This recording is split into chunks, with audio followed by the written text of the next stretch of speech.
selamat pagi pendengar Fresh Juice. Bertemu kembali pada Daily Fresh Juice spesial OMK hari Minggu 21 Juli 2024. Saya Feli dari kota Mojokerto. Bacaan dan renungan hari ini akan dibawakan oleh Kak Alan Engelbart Kewas dari kota Surabaya. Selamat mendengarkan.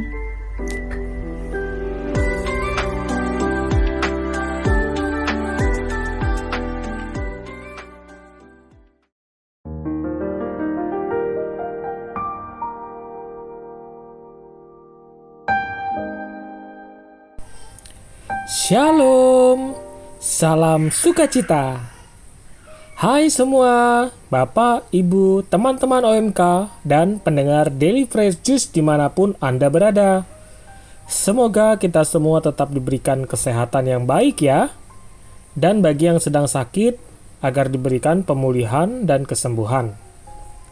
Bacaan untuk direnungkan pada hari ini kita ambil dari Injil Markus, bab 6 ayat 30 sampai dengan 34. Inilah Injil suci menurut Markus. Dimuliakanlah Tuhan. Sekali peristiwa, Yesus mengutus murid-muridnya mewartakan Injil. Setelah menunaikan perutusannya, mereka kembali berkumpul dengan Yesus dan memberitahukan kepadanya semua yang mereka kerjakan dan ajarkan. Lalu Yesus berkata kepada mereka, "Marilah kita pergi ke tempat yang sunyi, supaya kita sendirian dan beristirahatlah sejenak. Sebab memang begitu banyak orang yang datang dan pergi, sehingga makan pun mereka tidak sempat. Maka pergilah mereka mengasingkan diri dengan perahu ke tempat yang sunyi. Tetapi pada waktu mereka bertolak, banyak orang melihat dan mereka mengetahui tujuannya. Dan mereka malah mendahului Yesus dan murid-muridnya. Ketika mendarat dan melihat jumlah orang yang begitu banyak, tergeraklah hati Yesus oleh belas kasihan kepada mereka. Karena mereka seperti domba yang tidak mempunyai gembala. Lalu mulailah ia mengajarkan banyak hal kepada mereka." Demikianlah sabda Tuhan. Terpujilah Kristus.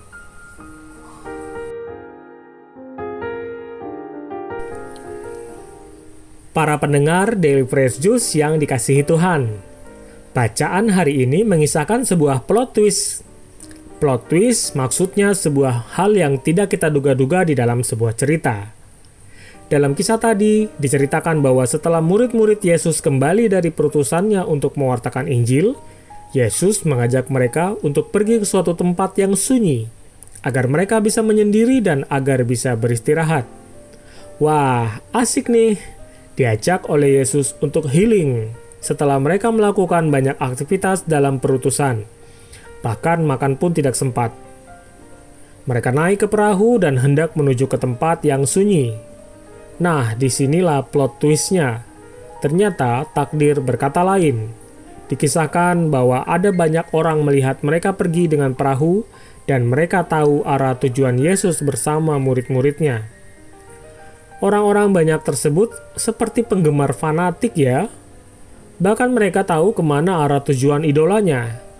Mereka bersemangat untuk bertemu dan mendapatkan pengajaran dari Yesus. Sehingga mereka pun lebih dulu sampai di tempat tujuan. Belum juga healing, sudah lanjut babak kedua untuk melayani orang banyak yang sudah menunggu. Memang tidak disebutkan apakah selama di perahu mereka sudah sempat makan atau beristirahat dengan cukup. Bisa saja rencananya mereka baru akan makan dan istirahat di tempat tujuan. Rencana itu batal oleh karena banyak orang sudah menunggu. Bapak, Ibu, dan teman-teman OMK, dalam ilmu medis, ketika kita sedang mengistirahatkan pikiran kita, gelombang otak akan berubah dan memunculkan gelombang alfa dan theta yang lebih dominan. Gelombang ini semakin dominan ketika kita tidur atau meditasi mendalam. Saat kita tidur, kita mungkin mengalami mimpi atau muncul bayangan. Inilah aktivitas dari gelombang theta tersebut pada kondisi bawah sadar atau disebut subconscious. Bapak, Ibu, dan teman-teman OMK, gelombang theta berguna bagi tubuh untuk pemulihan, perbaikan, dan regenerasi sel-sel baru. Ketika tubuh mengalami tingkat relaksasi yang dalam, tubuh akan memiliki kemampuan menyembuhkan diri setelah mengalami kelelahan atau sakit. Gelombang theta juga berperan meningkatkan kemampuan belajar, menurunkan produksi hormon kortisol dan adrenalin yang awalnya tinggi ketika kita stres. Gelombang theta juga meningkatkan memori jangka panjang kita, sehingga kita mampu mengingat dan membayangkan kembali dengan jelas. Bermeditasi, berdoa dengan khusyuk, di tempat yang sunyi dan sendiri akan membantu kita meningkatkan gelombang alfa dan theta tersebut, dan kita bisa merasakan manfaatnya. Bapak, Ibu, teman-teman OMK tentu tidak asing lagi dengan istilah healing. Kebanyakan, healing dimaknai dengan pergi ke suatu tempat yang menyenangkan baginya.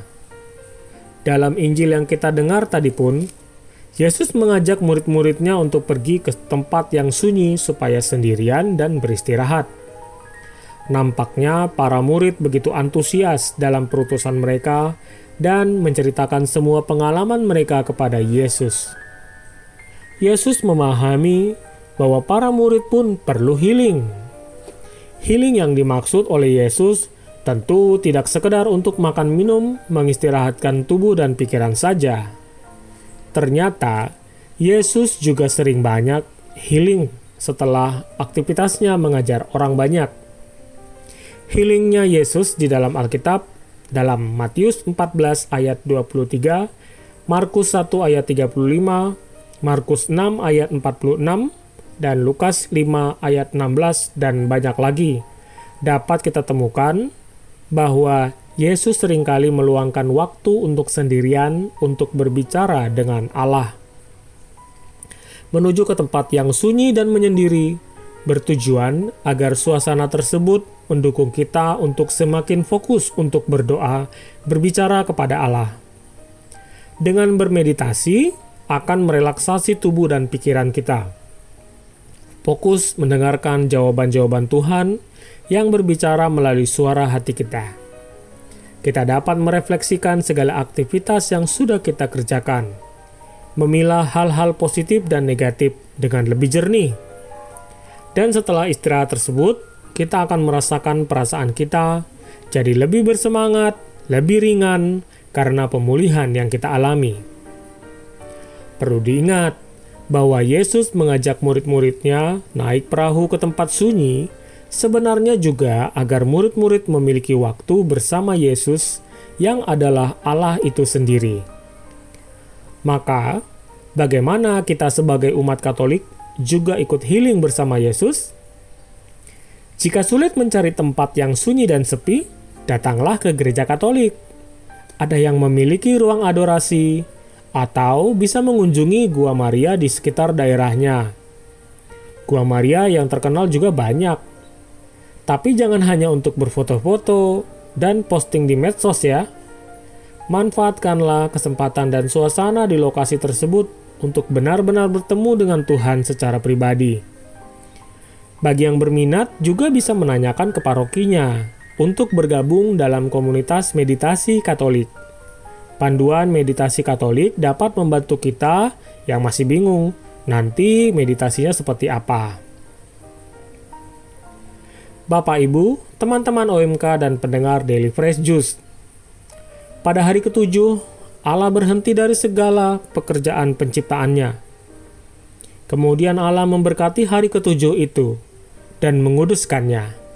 Pada hari Minggu ini, kita diberikan waktu untuk beristirahat dari segala rutinitas kita selama 6 hari yang lalu. Semoga kita pun ikut menjadikan hari ini kudus bagi diri kita masing-masing, bagi keluarga kita. Sehingga berkat Tuhan turun atas kita dan kita mengalami healing bersama Tuhan. Amin.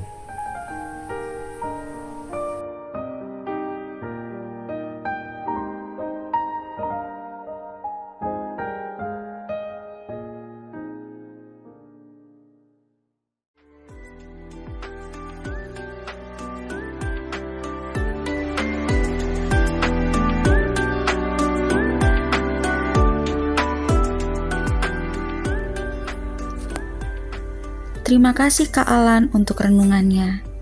Sahabat Fresh Juice, jangan lupa untuk healing ya, bersama Yesus juga tentunya. Dan sampai jumpa lagi di Renungan Daily Fresh Juice edisi OMK selanjutnya. Salam Fresh Juice.